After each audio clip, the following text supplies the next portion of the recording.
नमस्कार दोस्तों, स्वागत है आपका daily one topic by AK YouTube channel पर। चलिए शुरू करते हैं आज का ये वीडियो नोट, जिसमें हम सबसे पहले देखेंगे समाजशास्त्र के प्रश्नों को। समाजशास्त्र के परिचय में हम देखते हैं कि वे दो घटनाएं जिनका समाजशास्त्र के उद्भव में प्रभाव पड़ा था। समाजशास्त्र का जो उद्भव हुआ उसमें सबसे महत्वपूर्ण प्रभाव किनका पड़ा? एक घटना है फ्रांसीसी क्रांति और दूसरी घटना है औद्योगिक क्रांति। औद्योगिक क्रांति जो घटना है ये कहाँ की है? इंग्लैंड की। कहाँ की है? इंग्लैंड की। ठीक है, अब देखिए इन दो घटनाओं का समाजशास्त्र के उद्भव में प्रभाव पड़ा। तो फ्रांसीसी क्रांति जो है, ये फ्रांसीसी क्रांति समाज के लिए जो इसमें जो मुख्यतः भावना थी वो किस प्रकार की थी? स्वतंत्रता, समानता और बंधुता। ये हम नारा भी कह सकते हैं कि फ्रांसीसी क्रांति में स्वतंत्रता पर जोर दिया गया, समानता पर जोर दिया गया और बंधुता पर जोर दिया गया। फ्रांसीसी क्रांति से समाज के लिए जो भावना थी वो स्वतंत्रता, समानता और बंधुता की थी। समाजशास्त्र के उद्भव में दो क्रांतियों का मुख्य प्रभाव पड़ा, फ्रांसीसी क्रांति और औद्योगिक क्रांति जो कि इंग्लैंड की थी। फ्रांसीसी क्रांति में जिन विद्वानों का मुख्यतः योगदान था वो थे मोंतेस्क्यू, वोल्टेयर और रूसो। मोंतेस्क्यू, वोल्टेयर और रूसो, इनका संबंध किससे था? फ्रांसीसी क्रांति से। नेक्स्ट देखिए, औद्योगिक क्रांति की शुरुआत कहाँ से हुई थी साहब? इंग्लैंड से हुई थी। हमने आपको अभी बता दिया था। यूरोप में हो रहे सामाजिक, सांस्कृतिक, धार्मिक और आर्थिक बदलावों में एक विषय की आवश्यकता महसूस हुई। कब महसूस हुई भाई? एक विषय की आवश्यकता महसूस हुई जो भी यूरोप में बदलाव हो रहे थे। तो 1838 में फ्रांसीसी दार्शनिक किसने? ऑगस्ट कॉम्टे ने एक नए विषय की शुरुआत कर दी। उसका नाम क्या था? समाजशास्त्र। जब अगस्त कॉम्टे ने समाजशास्त्र को शुरू किया तो इसका नाम समाजशास्त्र नहीं था। उस समय पर इसका नाम था सामाजिक भौतिकी, या जिसे हम इंग्लिश में कह सकते हैं सोशल फिजिक्स। आप कहेंगे साहब इस विषय की शुरुआत हुई, तो विषय तो यही है, विषय तो समाज शास्त्री है, लेकिन उस समय पर इसको समाजशास्त्र नहीं कहा जाता था। इसको कहा जाता था सामाजिक भौतिकी, या फिर इंग्लिश में हम कहें तो सोशल फिजिक्स। ठीक है, भारत में समाजशास्त्र की वास्तविक शुरुआत हुई थी दोस्तों बम्बई विश्वविद्यालय में। पैट्रिक गिडिस की अध्यक्षता में समाजशास्त्र विभाग स्थापित हुआ 1919 में। भारत में समाजशास्त्र विभाग की स्थापना कब हुई? 1919 में। किसकी अध्यक्षता में? पैट्रिक गेडिस की अध्यक्षता में। ठीक है, और भारत में समाजशास्त्र की वास्तविक शुरुआत आपसे पूछी जाए तो कहाँ से हुई थी? बम्बई विश्वविद्यालय से। इंडियन सोशियोलॉजिकल सोसाइटी, इंस्टीट्यूट नहीं सोसाइटी, ये 1952 में स्थापित होती है। Tata institute of social work Lucknow में स्थित है। Institute of social science Agra में। संस्कृतिकरण, पश्चिमीकरण व प्रमुख प्रभुत्व जाति की अवधारणा जो थी ये एन श्रीनिवास के द्वारा दी गई थी। संस्कृतिकरण, पश्चिमीकरण व प्रभुत्व जाति की अवधारणा एन श्रीनिवास। समाजशास्त्र के जनक कौन है? August Comte. समाजशास्त्र को विज्ञान माना किसने? समाजशास्त्र को विज्ञान मानने वाले विद्वान कौन कौन है ये हम यहाँ पे देखेंगे। तो ऑगस्ट कॉम्टे, इमाइल दुर्किम और मैक्स वेबर, ये तो कहते हैं समाजशास्त्र विज्ञान है। ठीक है, समाजशास्त्र समाज विज्ञान है, प्राकृतिक विज्ञान नहीं है। ये आप बात ध्यान में रखेंगे कि समाजशास्त्र को विज्ञान तो माना काम्टे, दुर्किम और मैक्स वेबर ने, लेकिन समाजशास्त्र समाज विज्ञान है, प्राकृतिक विज्ञान नहीं है, नेचुरल साइंस नहीं है। सोशियोलॉजिकल पर्सपेक्टिव, इसका संबंध किससे है? ई चिनॉय से। इन्होंने इसमें दृष्टिकोण की बात कही है समाजशास्त्र की, और इसमें इन्होंने डबल रोटी का उदाहरण दिया है। ठीक है, ये फास्ट रिवीजन क्लास है दोस्तों, फास्ट रिवीजन क्लास। समाजशास्त्र में नेक्स्ट देखिए, समाजशास्त्र मानव समाज का अध्ययन है, ये किसने कहा? किंग्सले डेविस ने। समाजशास्त्र वह विज्ञान है जो समाज का अध्ययन करता है, H.W. ओडम का ये कथन है। और समाजशास्त्र सामाजिक संबंधों का जाल है, मैकाइवर एवं पेज का ये कथन है। ठीक है, समाजशास्त्र मानव समाज का अध्ययन है, किंग्सले डेविस। समाजशास्त्र वह विज्ञान है जो समाज का अध्ययन करता है, H.W. ओडम। समाजशास्त्र सामाजिक संबंधों का जाल है, ये M&P मैकाइवर और पेज इस बात के बारे में कहते हैं। ठीक है, अब देखिए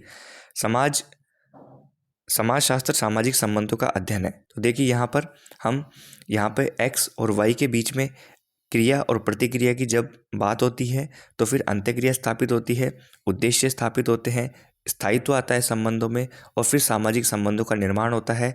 और समाजशास्त्र सामाजिक संबंधों का ही एक क्या है, जाल है। ठीक है, नेक्स्ट देखिए, समाजशास्त्र की प्रकृति को समझने के लिए इसे कितने भागों में बांटा गया है, 2 भागों में। पहला है स्वरूपात्मक संप्रदाय और दूसरा है समन्वयात्मक संप्रदाय। ठीक है, स्वरूपात्मक संप्रदाय के जनक हैं जॉर्ज सीमेल और टॉनीज। स्वरूपात्मक संप्रदाय के समर्थक हैं वीरकांत, वॉनवीज और मैक्स वेबर। समाजशास्त्र को ये स्वरूपात्मक संप्रदाय वाले मानते हैं विशिष्ट व शुद्ध विज्ञान मानते हैं। क्या मानते हैं, विशिष्ट व शुद्ध विज्ञान। कौन, स्वरूपात्मक संप्रदाय वाले। ठीक है, क्योंकि समाजशास्त्र की प्रकृति को समझने के लिए हमें इनमें 2 संप्रदाय में विभक्त किया था। स्वरूपात्मक संप्रदाय इसे समाजशास्त्र को विशिष्ट व शुद्ध विज्ञान मानते हैं। वस्तु या घटना के स्वरूप व अंतर वस्तु पर बल देता है कौन, स्वरूपात्मक संप्रदाय। ठीक है, अंतर वस्तु व स्वरूप का एक दूसरे पर कोई प्रभाव नहीं पड़ता, ये जॉर्ज सीमेल कहते हैं। समाजशास्त्र में मानसिक संबंधों के स्वरूपों का अध्ययन होना चाहिए, ये कौन कहते हैं, वीरकांत। कौन कहते हैं, वीरकांत। समाजशास्त्र में सामाजिक क्रियाओं का ही अध्ययन होना चाहिए, ये मैक्स वेबर मानते हैं कि समाजशास्त्र में केवल सामाजिक क्रियाओं का ही अध्ययन होना चाहिए। स्वरूपात्मक संप्रदाय की आलोचना सोरोकिन और फीचर महोदय ने की थी। स्वरूपात्मक संप्रदाय की आलोचना सोरोकिन और फीचर महोदय ने की थी। समन्वयात्मक संप्रदाय के जो समर्थक हैं, मानने वाले हैं, वो हैं दुर्खिम, सोरोकिन, जिन्सबर्ग और हॉबाउस। निम्न में से कौन सा स्वरूप समाजशास्त्र के समन्वयात्मक संप्रदाय से संबंधित विद्वान नहीं है? तो वहाँ पे आपको ध्यान में होना चाहिए कि भाई दुर्खिम भी है, सोरोकिन भी है, जिन्सबर्ग भी है और हॉबाउस भी है। समाजशास्त्र एक सामान्य विज्ञान है, विशिष्ट विज्ञान नहीं मानकर इसे सामान्य विज्ञान मानते हैं कौन, समन्वयात्मक संप्रदाय। और अध्ययन का क्षेत्र मानते हैं संपूर्ण समाज। क्या मानते हैं, संपूर्ण समाज ही समाजशास्त्र का अध्ययन का क्षेत्र है। ठीक है, अब चलते हैं दोस्तों अपने नेक्स्ट सब्जेक्ट के ऊपर। नेक्स्ट है अपना लोक प्रशासन। तो लोक प्रशासन में हम कुछ महत्वपूर्ण प्रश्नों को देखते हैं। लोक प्रशासन, शाब्दिक दृष्टि से प्रशासन का अर्थ होता है कार्यों का प्रबंध करना। प्रशासन, एडमिनिस्ट्रेशन शब्द इंग्लिश के एडमिनिस्ट्रेशन शब्द का हिंदी रूपांतरण है, जो एड प्लस मिनिस्टेर शब्द से बना है, जो कि लैटिन भाषा का है। कार्यों का प्रबंध या पूरा करने की क्रिया प्रशासन है। ये एनसाइक्लोपीडिया ऑफ ब्रिटेनिका की परिभाषा है प्रशासन को लेकर कि कार्यों का प्रबंध या पूरा करने की क्रिया ही प्रशासन है, एनसाइक्लोपीडिया ऑफ ब्रिटेनिका। प्रशासन वांछित परिणाम की प्राप्ति के लिए मानव प्रयासों के एकीकरण की समावेशी प्रक्रिया है।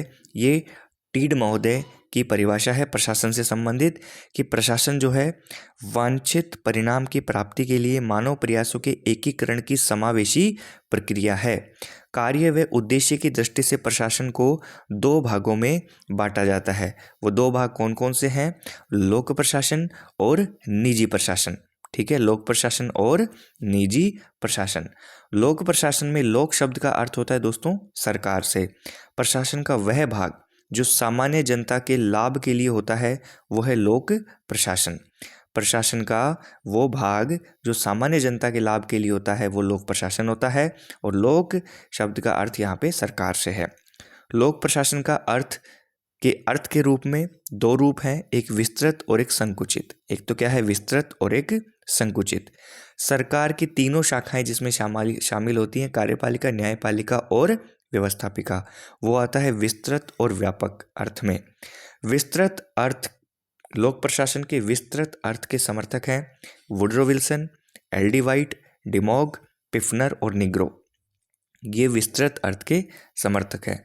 संकुचित अर्थ के समर्थक हैं साइमन, गुलिक, फेयोल और विलोबी। साइमन, गुलिक, फेयोल और विलोबी। लोक प्रशासन की प्रकृति के आधार पर इन्हें 2 भागों में बांटा जाता है, प्रबंधकीय दृष्टिकोण और एकीकृत दृष्टिकोण। प्रबंधकीय दृष्टिकोण के समर्थक हैं गुलिक, साइमन, थॉम्पसन और स्मिथबर्ग। वहीं एकीकृत दृष्टिकोण के समर्थक हैं वाइट और डिमॉक। नेक्स्ट देखिए, लोक प्रशासन में पोस्टकोब का सूत्र किस विद्वान ने दिया था? लूथर गुलिक ने। पोस्टकोब के समर्थक हैं हेनरी फेयोल, उर्विक, मुने, रिले और विलोबी। पोस्टकोब का फॉर्मूला लूथर गुलिक ने दिया था और पोस्टकोब के समर्थक हैं फेयोल, उर्विक, मुने, रिले, विलोबी। प्रशासन दो फलक वाली कैंची के समान है जिसमें एक पोस्टकोब है, दूसरा विषय वस्तु है, ये मेरियम ने कहा था। चार्ल्स मेरियम कहते हैं कि प्रशासन जो है वो दो फलक वाली कैंची के समान है जिसमें एक तो फलक पोस्टकोब का है, दूसरा विषय वस्तु का है। The study of administration lake Woodrow Wilson का है, 1887 में लिखा गया।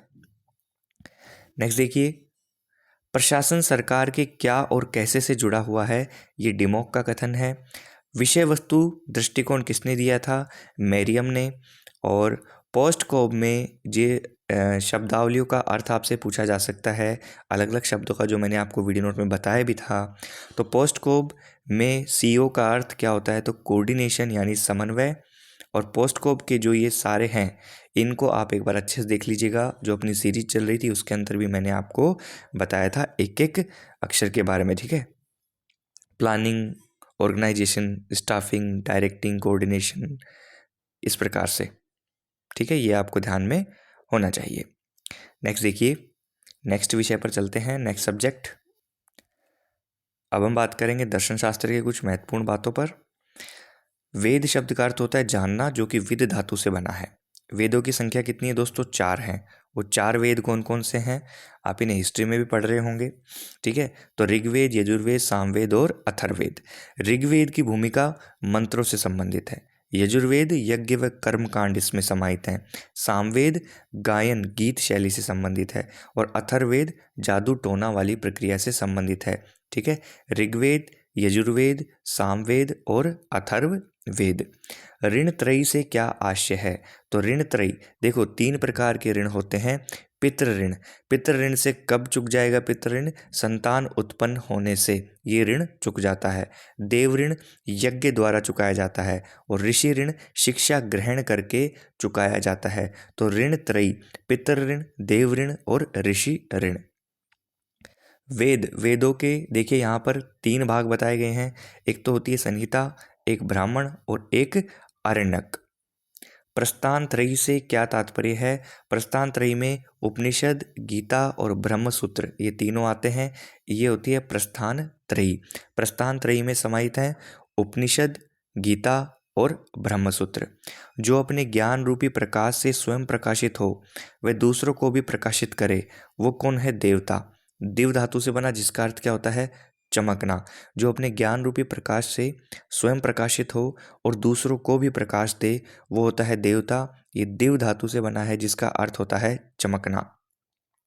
देवताओं के 3 रूप हैं। देवताओं के 3 रूप हैं। देखिए, पहला है पृथ्वी स्थानीय जिसमें अग्नि, आकाश स्थानीय जिसमें वरुण और अंतरिक्ष स्थानीय जिसमें इंद्र। देवताओं के 3 रूप, पृथ्वी स्थानीय, आकाश स्थानीय और अंतरिक्ष स्थानीय। ऋत का संचालक देवता कौन सा है? तो वरुण कहलाता है, जिसे ऋतस्य गोपा भी कहा गया। उपनिषद का अर्थ होता है ज्ञान प्राप्ति हेतु गुरु के समीप श्रद्धा पूर्वक बैठना। उपनिषद संख्या में कितने हैं भैया? 108 हैं कुल, ठीक है, जिसमें 11 मुख्य हैं। ईश, केन, कंठ, प्रश्न, मुंडक, मांडुक्य, ऐत्रेय, तैत्रेय, छांदोग्य, वृहदारण्यक और श्वेताश्वर, ये उपनिषदों के मुख्य उपनिषद हैं। कुल 108 हैं। वैदिक धर्म के विकासवाद के सोपान कितने हैं भैया? वैदिक धर्म के विकासवाद के सोपान 4 हैं। कितने हैं? 4। वैदिक धर्म की वह व्यवस्था जिसमें एक साथ अनेक देवताओं को उपासना का पात्र बनाया जाता है, वो व्यवस्था होती है बहुदेववाद। कौन सी होती है? बहुदेववाद। अवसर विशेष पर किसी एक देवता को विशेष मानना, बाकी को गौण कर देना, वो है एकादिदेववाद। और एकादिदेववाद मैक्स मुलर ने दिया था, जर्मन दार्शनिक है।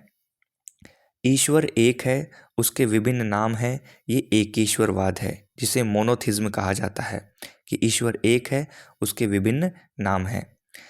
संज्ञा अद्भुत मूलक तथा एक है, अनेकता व विविधता केवल मिथ्या है, ये एकवाद मोनिज्म के अंतर्गत मानी जाने वाली धारणा है।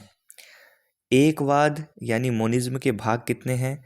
तो यहाँ पर दो भाग हैं, नासदीय सूक्त और पुरुष सूक्त। एकवाद मोनिज्म के दो भाग हैं, नासदीय सूक्त और पुरुष सूक्त। जगत का मूल आधार तपस किसमें है? नासदीय सूक्त में बताया गया है। परम सत्ता को जगत का निमित्त कारण नासदीय सूक्त में बताया गया है। परम सत्ता व जगत दोनों एक हैं, ये पुरुष सूक्त में कहा गया है। जगत का मूल आधार तपस को नासदीय सूक्त में बताया, परम सत्ता को जगत का निमित्त कारण बताया नासदीय सूक्त में, और परम सत्ता व जगत दोनों एक हैं, ये किसके अंतर्गत बताया? ये बताया गया पुरुष सूक्त के अंतर्गत। ठीक है, तो दोस्तों आपको ये हमारा प्रयास कैसा लग रहा है आप कमेंट ज़रूर करें, वीडियो को शेयर ज़रूर करें। ये पहले वाले ही नोट्स है, लेकिन मैं आपको इनको एक साथ करके फिर से रिवाइज करवा रहा हूँ। Thank you so much.